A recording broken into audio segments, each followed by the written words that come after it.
Before David gets up, Maldwin spoke to us last week, and he felt that he'd missed out a very important part of the history of this church. So he's going to come and give us 2 minutes. P.S. Couldn't help himself. And then immediately after that, Dave's going to get up and share our next installment. Thanks, Maldwin. I was so conscious of the time last week, I omitted the ministry of Len Cowdery from 63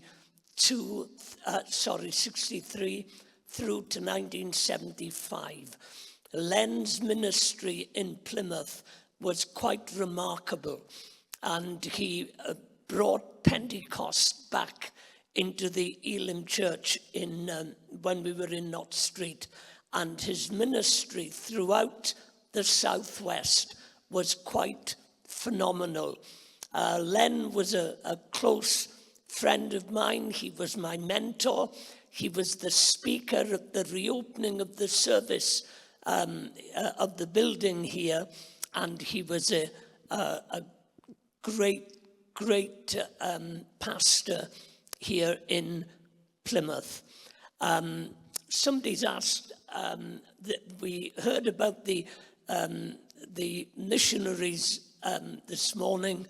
The last 2 chapters of my second volume, which are on sale at the back, deals with the martyrdom of our missionaries. And I'm going to hand over to David, but I want to take the opportunity of saying something that David would not say. David tends to talk himself down. The work that he did in this church was quite phenomenal.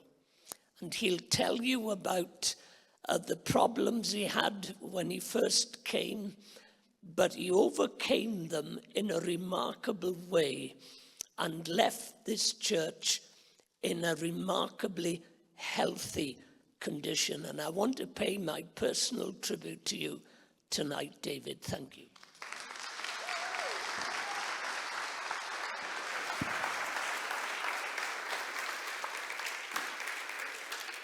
Thank you very much, Maldwin. Maldwin is selling books, and and if you've not got my book, which is a lot cheaper than his and easier to read, I brought some along, and on Amazon they sell for £100. No, $6.99. But if you've got a fiver, that'll cover the cost. Or if you haven't even got that, give what you, if you would like one. So I brought some at the back. I ordered a few more than I should have done for the conference, and I've got a few left over. So if you would like one, I've got them there. Now, I'm going to read a lot of what I've got to say tonight, so I hope I don't come over as a bit dry. So if you could just bear with me on that. The history of God's work in at PCC during the period that we're talking about tonight is linked really to the way God was working in my own life and the things we tried. Some succeeded, others less so. But I hope that you will see the guiding hand of God in the life of this church. The events and photos may not always be in strict chronological order, so we may get some things a little bit round the wrong way. The first part of the talk is a bit depressing. So if you are in the habit of taking Valium, I would recommend that you pop in a couple of pills, but it does get better later on. All right. Now, Maldwin has traced the history of the Plymouth Christian Centre from 1924 to about 1990. From the miraculous crusades of the Jeffreys brothers through to the war years that devastated attendance. Churches and church attendance can go through many phases, and the Plymouth Christian Centre was numerically strong at the end of Maldwin's pastorate here. And they seem to have had a sovereign move of God, with many getting saved, filled with the Spirit, healed and blessed. Dave Wellington said to me, he said, long before people were lying a long time slain in the Spirit, he said, we had that in Plymouth. Now, Maldwin led them from Knott Street to Embankment Road. I know he says it was the congregation, but it was his initiative. and they renovated the building. John Smith joined the pastoral team, and Maldwin and he worked together for a while. Sadly, things did not work out as well as they could have between Maldwin and John left. And Maldwin left to take up the pastorate of the Ulster Temple in Belfast.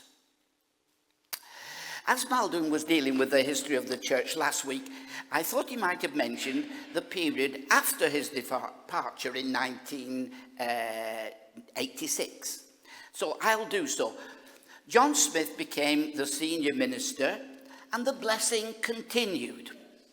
He opened a Bible school called the Timothy Project, where several people studied as part of their training for the Elim ministry, or just to improve their Bible knowledge. Mary Smith opened a nursery. John also divided the church into 5 presences that met in various venues around the city. By all accounts, these were very successful, but after a while, John brought them back into the main centre. Now, many felt that this was a retrograde step. There were also 6 pastors at the time. Some came via the Timothy program, others were brought in, and among those who became Elim ministers were Roger Rowland, Paul James, Clive Jackson, Bill and Ellen Chapman, Dave Smith, Mike Getley, and Bruce Hunter, Dave Wellington. Ray Hughes was also already an Elim minister in the church, and he opened a work in Plymstock. There were also plans drawn up to build a large church and sports centre on Astor Field, just out here, which they could have rented indefinitely for a peppercorn rent of 5 pence a year. The whole project would cost about £4 million. They hoped to borrow money against the assets of the Elim Pension Fund. But because of the Robert Maxwell scandal at the time, they were not permitted to use these assets due to government legislation. So the project was abandoned. All but 2 of the pastors moved on or resigned around this period. John himself suddenly resigned sometime later in 1992 in not very happy circumstances. Many people feel he should have never have resigned and dealt with the difficulties. Now, the church had reached a high point of an average of 499 people in 1989. I saw the official figures, but was now seriously declining. Barry Killock was accepted as the new pastor, but after 2 years, he too left to take up the pastorate in Coventry. Barry said to me, "We have a split eldership, David." He said, "I know what I should do, but I don't want to do it." Thank you, Barry. He used to be a friend of ours. I was asked by headquarters to come for an interview in 1994. They said, "The church needs somebody like you, David," which I have thought about philosophically since then. We had a lot of trouble in the early days at Beeston, but we battled through until we got the foundations right and eventually saw God move in a wonderful way. Jean and I came for the interview here on my 50th birthday. It was raining and I had a headache. I told you it's depressing. The building looked large and old and dour, with pews upstairs and down. The church was numerically stronger than the one I was leaving at the time. About 350 people still met here. We were about 250. The elders told us that they had had a prophetic word that the church would grow to 1,000 people. After much prayer, but without a clear guidance, however, we decided to come. And I was inducted as the pastor on June the 12th, 1994. Now, here are some photographs of how the church used to look and some of the people who were here at our induction. These are some of the, that's Knott Street. The ones on the right, that's Knott Street, the Barbican Revival now. And the next slide is some pictures of the church here as it used to look. Okay, that pulpit high up there, 6 foot above contradiction.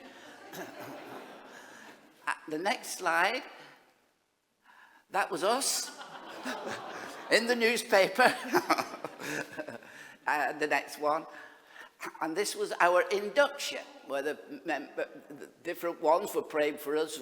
Ron Nichols, on the photograph on the left, Ron Nichols on the right, David Wellington, Trevor Gray, Gordon Nichols. Who's that? Dave Pickett, Richard, and then us. And at the back with a bit of a bald patch was Mike Pepper. That's right. Okay, on the right. Then the next slide, please. Some people came with us from the family. Do you recognize the person on the left-hand side?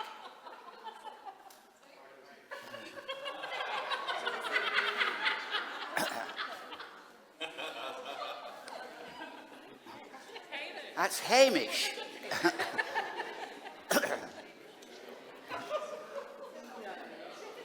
Hamish there at the microphone. And then my daughter Rachel.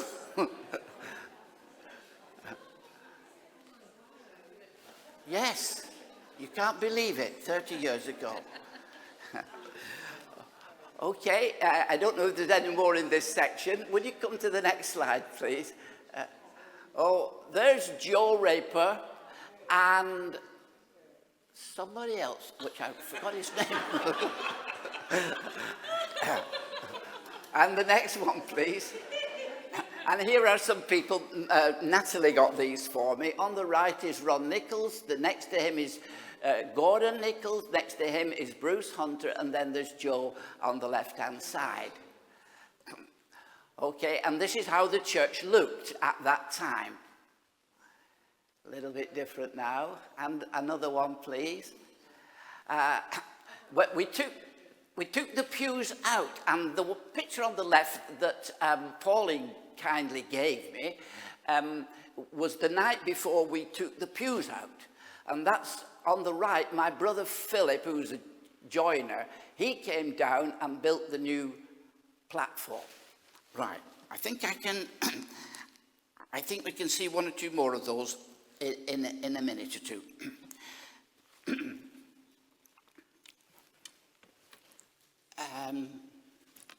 Right, a verse that God impressed upon me when I came was from the book of Joshua. And this is what it said, and it spoke really to my own heart. Be strong and courageous, because you will lead these people to inherit the land I swore to their forefathers to give them. That was very helpful to me at the time.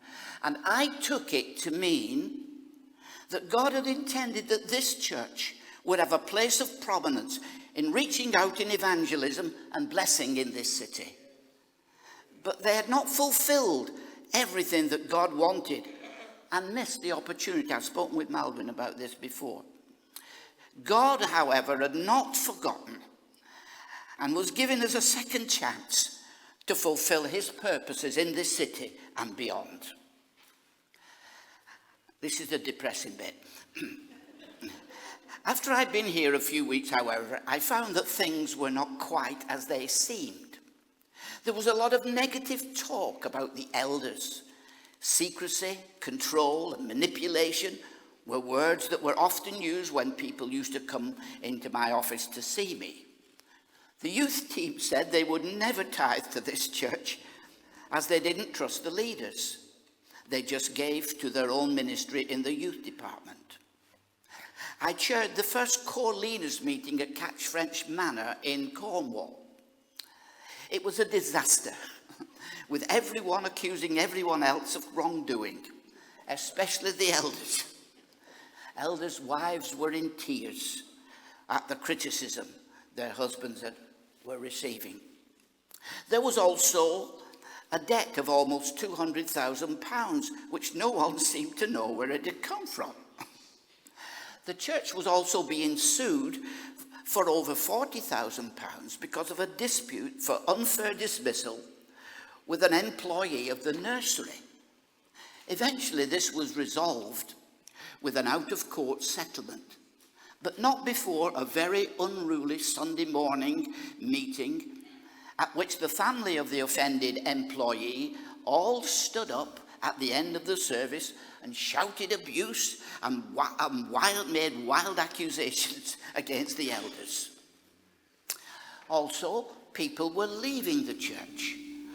One of the more successful group leaders said to me that she wanted to leave for some time, but now seemed the right time to do it, as there was a change of minister. Also, 81 people left town with their jobs in the first 18 months we were here.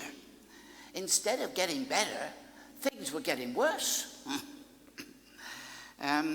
I said to the elders when they came round to our house, we lived at Tamerton Folliot then, I said, look, if we've made a mistake, if you've made a mistake in asking me to come, if I've made a mistake in coming, why don't we just hold our hand up and say, we made a mistake, and I'll go someplace else. I want to talk about the Toronto blessing. Strange things were happening at a church near the airport in Toronto. People were experiencing great joy and laughter.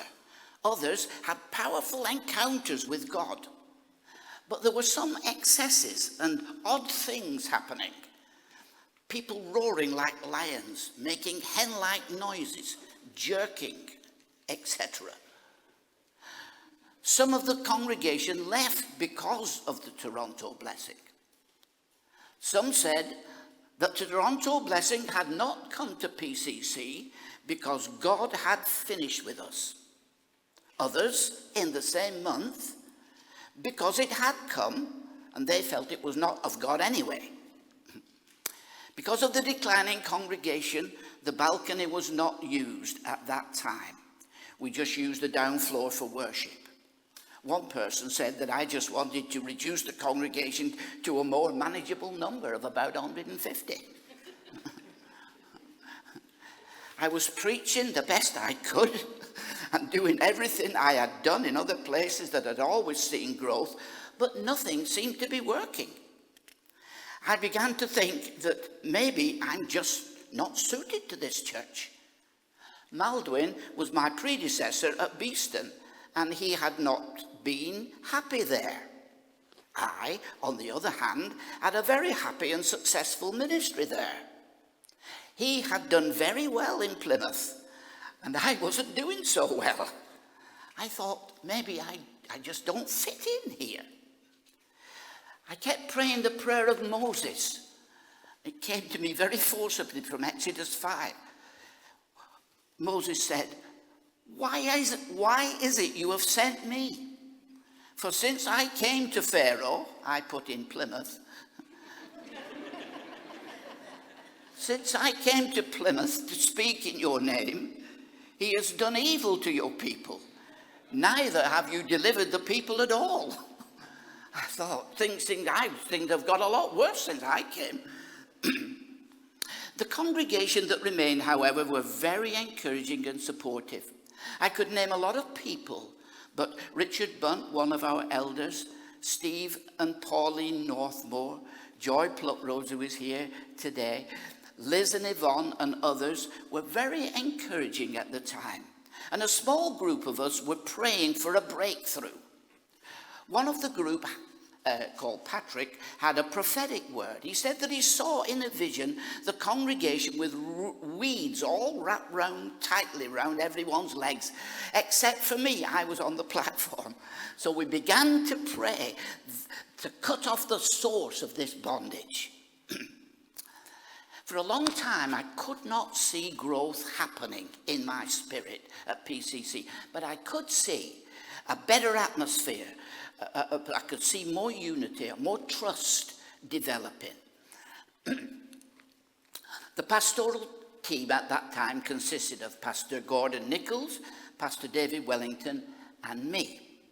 In the office was Mrs. Marlene Turner, the secretary, Ron Nichols, the administrator, and Joe Raper, the treasurer. After Marlene retired, Nikki became the administrator.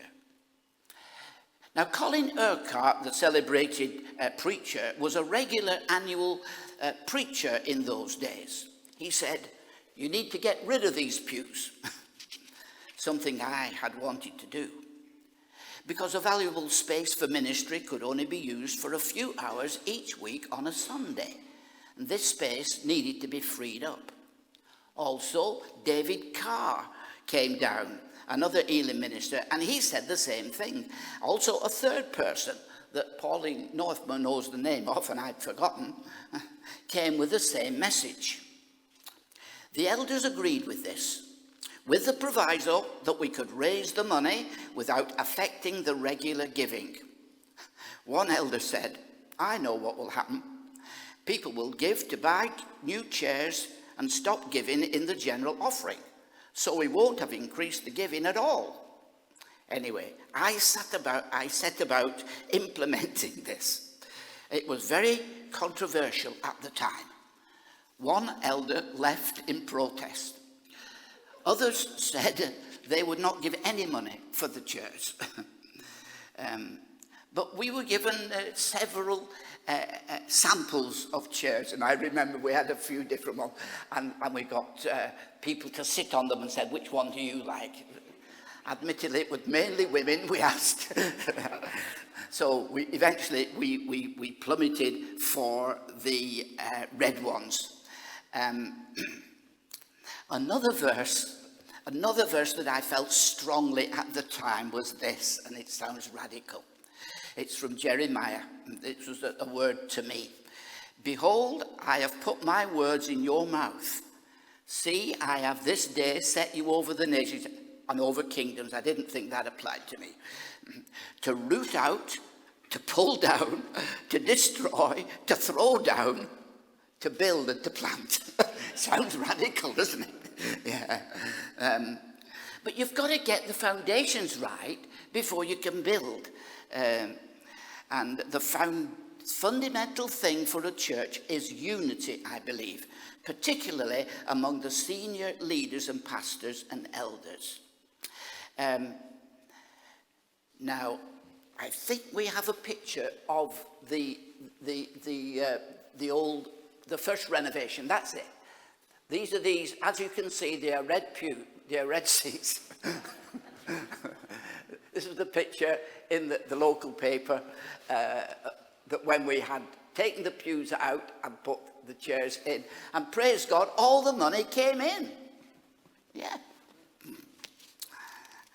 Well, things began to improve. New people came in, others got saved, and others came that helped us financially, and the church began to grow.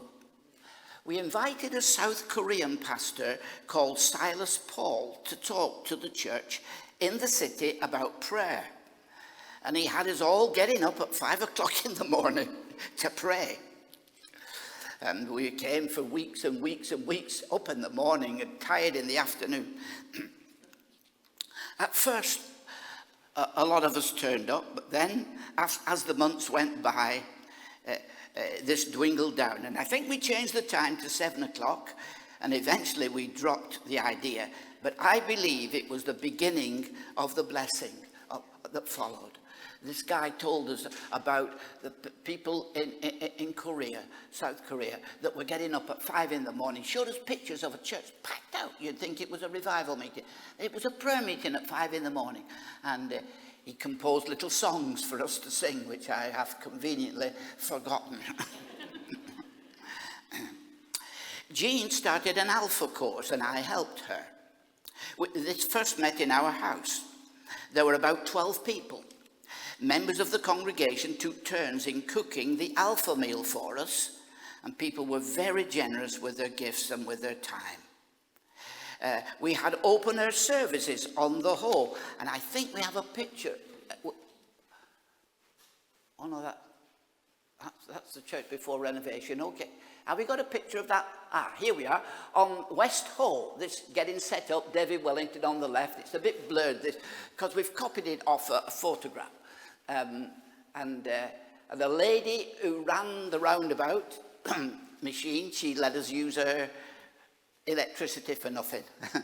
With a few of these, and it was great down on the Hall in the sunshine and preaching the gospel and singing. You know, it was wonderful, really. Thank you, Richard Bunt. And I'll just have a drink of water. They give you water for dry preachers.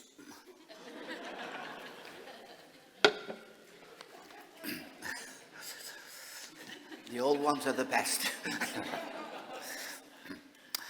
Richard Bunt, one of our elders, had listened to a man called Bill Wilson speak in Newquay about his ministry among the children of New York. It was called Sidewalk Sunday School. Thousands were ministered to each week on the streets of New York and Queens. I knew of a church in Liverpool that was running a similar thing on a Saturday morning. They bussed kids from various parts of the city, had fun, Bible stories, and food, I believe. Several of us went up to Liverpool to see what was happening and to talk with the leaders. It was inspiring, and we decided to do a similar thing in Plymouth. So Richard and Jeremy started things here on a Friday evening and called it Kids Club. We bussed children in from the more deprived areas of the city. It was not unusual to see 200 and more children coming along each week.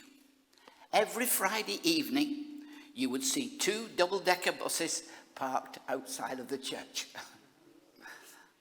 The church began to grow, and at one point we had 2 morning services again. This was not as successful as we would have liked because the 9 a.m. service did not seem to have the same enthusiasm and life as the 11 a.m. So after a year or so, we changed back to one service at 10:30. Now, what was not successful the first time around may be the second time around, as we are facing similar problems now in our church, being packed out most Sunday mornings. I know that this is a concern of Jeff and the elders for all of us, and I think we would ask for your prayers on the mind of God. There are some options that we've been considering. Planting out is one option. 2 services is another option. Hiring of a larger venue somewhere else is another option, or something else. Okay. David Wellington had left to be part of the ministry at Kensington Temple in London, and Gordon Nichols had retired. At different times, all the previous elders had retired or passed away. Richard Bunt, who had left the elders to do some studying, returned to the eldership. And Jeremy and Steve Kitto joined Trevor Gray and me on the leadership. I had heard of the success of the cell churches of Colombia. Others in Britain had also seen this model of church work well in the UK. In the UK, 20% of the congregation did all the ministry, and 80% just attended or contributed with their finances on a Sunday. The cell principle sought to reverse this. We sought to get 80% of the people involved in pastoral ministry and evangelism in the cells, with 20% attending the Sunday services. The cell was the church. Now, I divided the church up into areas and had a group in each area. I gave the leader a list of names, sometimes about 40 names, of people living in their area that he or she could encourage to get involved with the group. Then, as things grew, the cell would multiply and growth would be more sort of grassroots and manageable, sort of building from the bottom up. There was a supervisor in charge of 3 or 4 of the groups. These were mainly the elders that were supervising a few of the groups. The elders and I worked at this. We pushed and pushed for several years, but it was not fully successful. Growth came from the Sunday meetings rather than the cell. Some things you have just got to try, and if they work for the glory of God, we celebrate it. If they don't, we gently bury them. I think that the emphasis in those days did impact the groups, however, but not as much as we would have liked. Now, we've got a picture of Jean's group. Oh, that's Richard when he was younger. We'd not been here more than a few weeks. I think we had a barbecue at Andrew Newcomb's house. That's right. Next slide. Oh, this was some of the events we did on Astor Park. We got the band out. Yeah, and the next one. Here's some of the old timers. You might like to look at them. Let me tell you, the top left is a fellow called Norman with his wife Wendy, who's now died. Next is Jill Raper, and then Trevor Gray's wife Diane. That's Gordon Nichols next to her, and the man with the no head is Joe Raper. Then on the bottom row is, as you can see, Pauline and Steve, Trevor Gray, who was an elder, David Wellington next to Jean and me, and that was George Fallick. Yeah. So we haven't been here. I thought you might like to see some of them. Have we got another picture? We're ahead on this one. We're a little out of sequence. That's my fault. But that's 44 Embankment Road before we did it up. Right, next slide. Is Neil and Mike here? Is Neil here? And come on, just come to the front, you two. We want to just see you.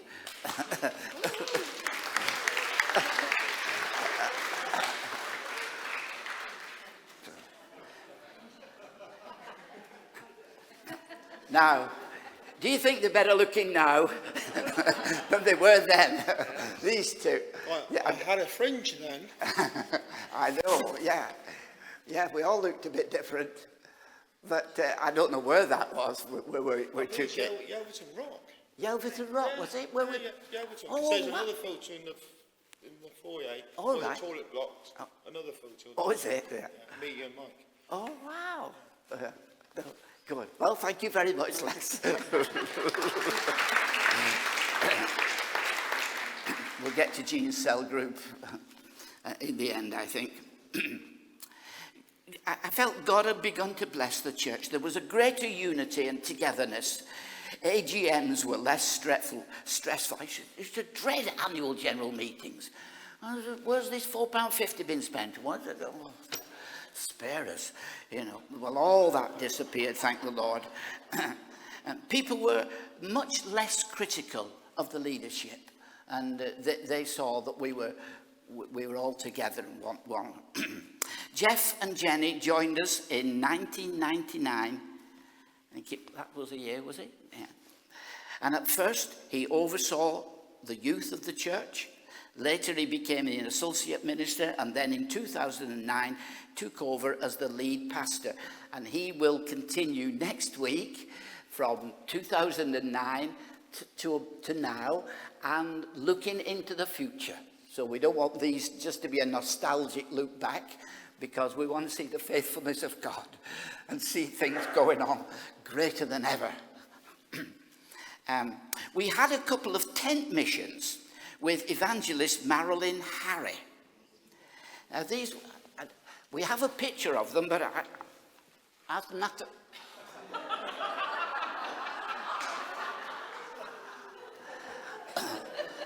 This is Plymouth Argyle before they changed to Greed. Now, the Mockley crew, dear me. Don't look at the knees. Well, we'll find the tent mission. The tent mission will come up sometime. It'll probably be with Jean's group somewhere.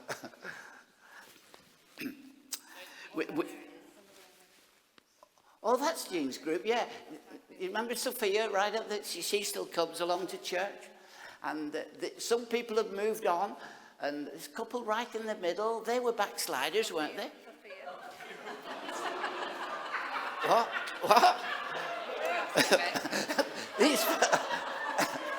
These people in the middle, they came to the Lord, didn't they? You remember? Barry and Sue and the one in the middle that looks like Alice, isn't Alice? Can you spot one or two that you know? Some have moved on. They moved up to Worcester, I think, the ones in the middle. Yes.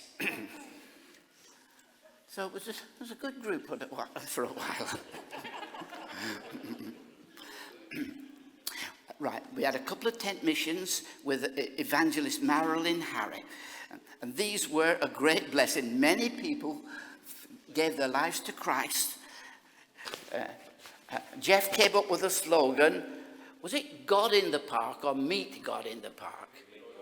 Meet God in the Park. Great slogan. And people... Pardon? Yeah. All right. Well, we put this great big marquee up, and then the last day, I remember, we couldn't kick the congregation out. They wouldn't go home, would they? So we got them all to carry one chair out and leave it on the truck. But it was fabulous. It's very hard work, but it was fabulous, really. And Marilyn was a great preacher.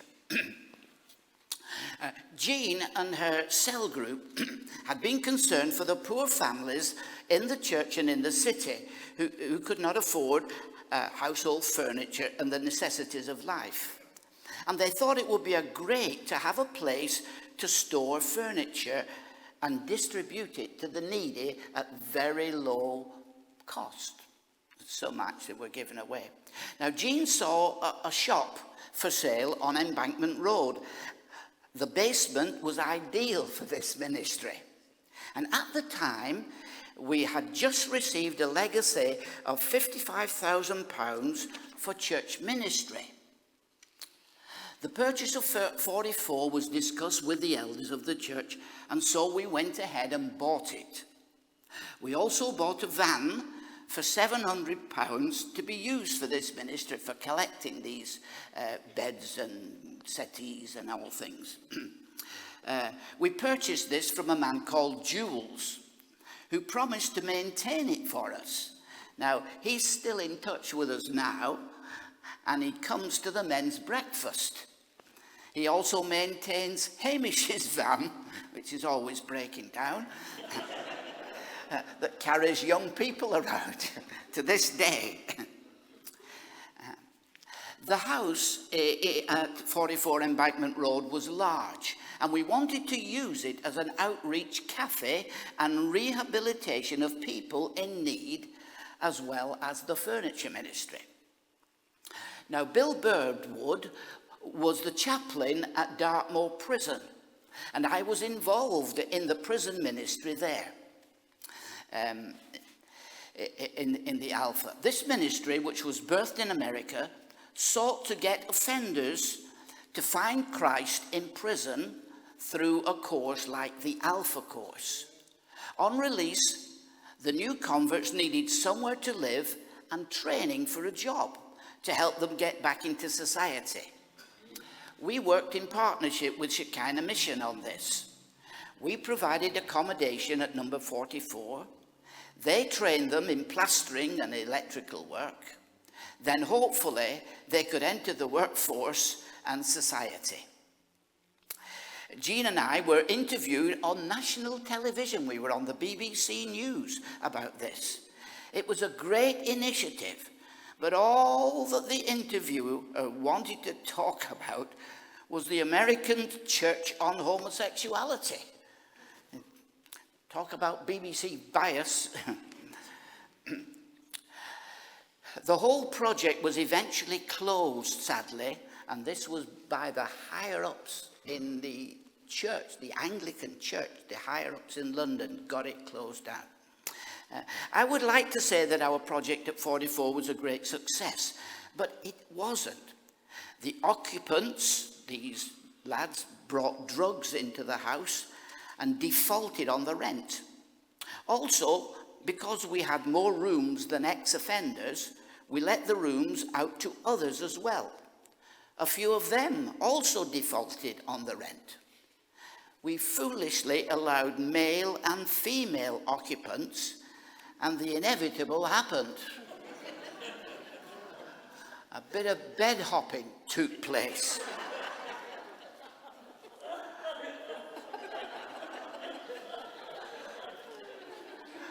One couple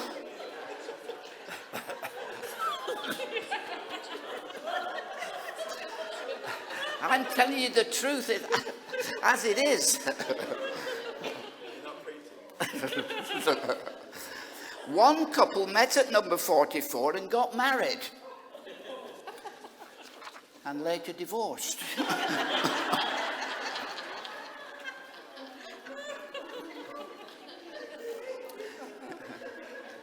Sometimes you've just got to try things.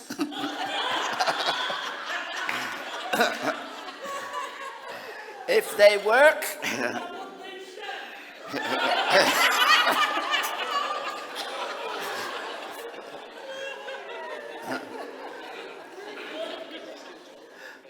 William, it wasn't funny at the time, I can tell you. William Carey, that great Baptist missionary, said, "Attempt great things for God and expect great things from God."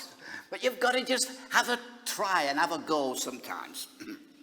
The furniture ministry sadly ended because of Jean's health and the lack of someone to take it on. But it was a great blessing while it was operating and had a very good reputation with the local council agencies, and I believe contributed to the growth and life of our church. Another group we started was Celebrate Recovery. It sought to combine the 12-step principles of AA,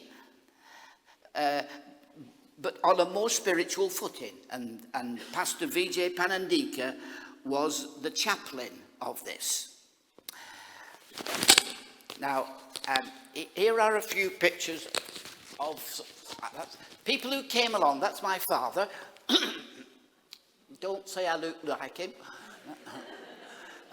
He came about 1998. That's Pat Kitto just behind. And he did some Bible studies. Rock on. Yeah, I've got his braces. Toby and Bobby came along to the pavilions and also separately here. Yeah, they were good. And the next slide. we had Freedom in Christ was another initiative course that we ran, and still do actually, but we went on the weekend. This is just a shot of some of the people that were on that course. And the next slide. Oh yes, here, twice a year we had core group leaders that we took the leaders away, the cell group leaders and assistants and people like that, to Buckfast Abbey. And there's Jeff and Jenny looking very young, and that's Roger Forster and his wife, who wouldn't stop talking. That's at Buckfast Abbey. And the next slide is just another picture of some of the people in the core group that we took out in those days. Yes, the next one. Ron Jones was one of our evangelists, him on the left, and he was a Welshman. And a great evangelist. He was also the General Superintendent at one time. Yes, thank you, Melvin. Yeah, so Ron came down as well. Thank you. Next one. That's the tent mission with Marilyn that I was telling you about earlier. And the next slide. Well, this is part of, it should have been with the other ones on the Astor Field of, you know, like we do now from time to time. Yes, and the next slide. Oh, we do Alpha Weekends at Rora House. Many of you will remember. I think we've got one or two of these. You might look at there we are again. There's Liz and all of us at Rora House near Newton Abbot. And the next one, oh yes, do you remember him with the strange trousers? Yes, he was Derek. He was a chef, wasn't he? Derek. And again, that's at Rora House. It's in a nice setting. It's not luxury. We had a marriage weekend. I'm not sure whether this was in Jeff's time or in my time, but at the Grand Hotel in Torquay. It was a really great weekend. The married couple. We used to run marriage courses, which I think we should really restart, because it helps marriages. And we all went away for the weekend.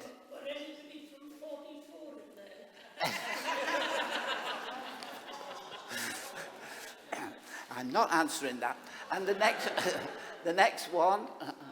Oh, this is Jenny. This is how the platform looked years ago. That's right. There she is. And the next one.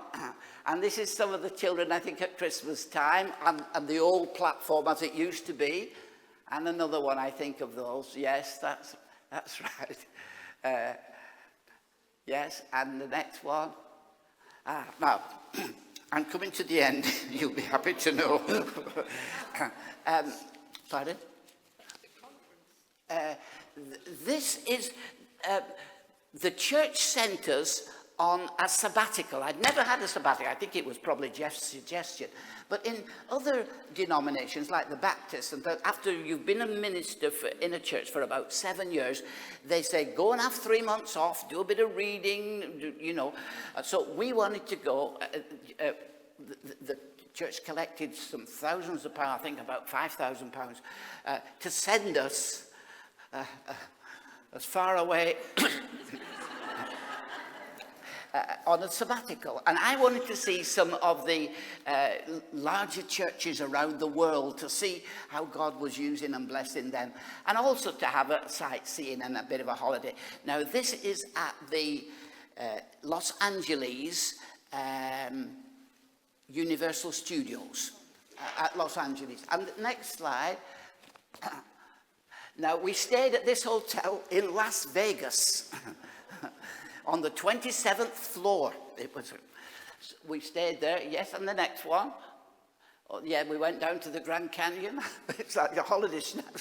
You're going to get meet a lot of people you can't stand in a minute. Yeah. Yeah. Yes, the next one. This is Singapore. And we went to a fabulous church there. The next slide. This is a great big church in Singapore that somebody took us to. It was pouring with rain, and there were people with umbrellas waiting in the foyer was the taxis drew up, they would run out and hold the umbrella for you and walk you into church. I thought that was great. And the next slide is inside the building. It's a church of 17,000 people, but the auditorium seats, I think, 4,000 or 4,500. They were a great church. And something of interest that I saw there on the next slide, tithe machines. You pay your tithes by card. And yeah, what I liked about them, they had service on Friday night. I think they had one on Saturday night and about 3 or 4 on Sunday. And people would serve you. We had noodles, because I think everybody has noodles in Singapore, don't they? And they would serve for hours on end. And I spoke to one of the guys who was serving these noodles and things. He said, well, our church is on Friday night. You know, they think they're going to church on Friday, but they serve on Sunday. And for hours, these people were dishing up this stuff as a ministry, voluntary ministry. I thought, whatever. I don't know what I've said funny about this, but so that was this very inspiring church, I thought. And the next slide. Now we went to the Hills Church.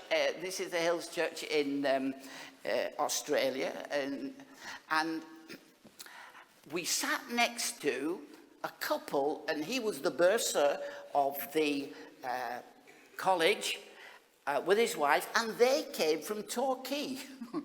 We sat right next to them, and they invited us home for the day after and made us a curry and stuff. And so this was the Hills Church. So I'd gone all the way over to Australia to listen to Australian preachers, and who was in Ferguson, what do you call it, Ferguson, who we knew from Nottingham. He was the preacher in the morning, and Paul from Bradford was the preacher in the evening. So we'd gone 8,000 miles or what it was to hear an Australian preacher, and what we got was 2 Englishmen. But it was a great church. I know they've had their ups and downs there recently, but it was a great church. Next slide. That's my bit of our artistic license as we come to the end. So that's the end of my little talk. Brings us reasonably up to date. I don't know if you have any questions that you'd like to ask about anything. Right. That's me finished, Jeff. Is there anything that, or have I been so thorough and wonderfully communicative that you don't even need any questions? All right, thank you.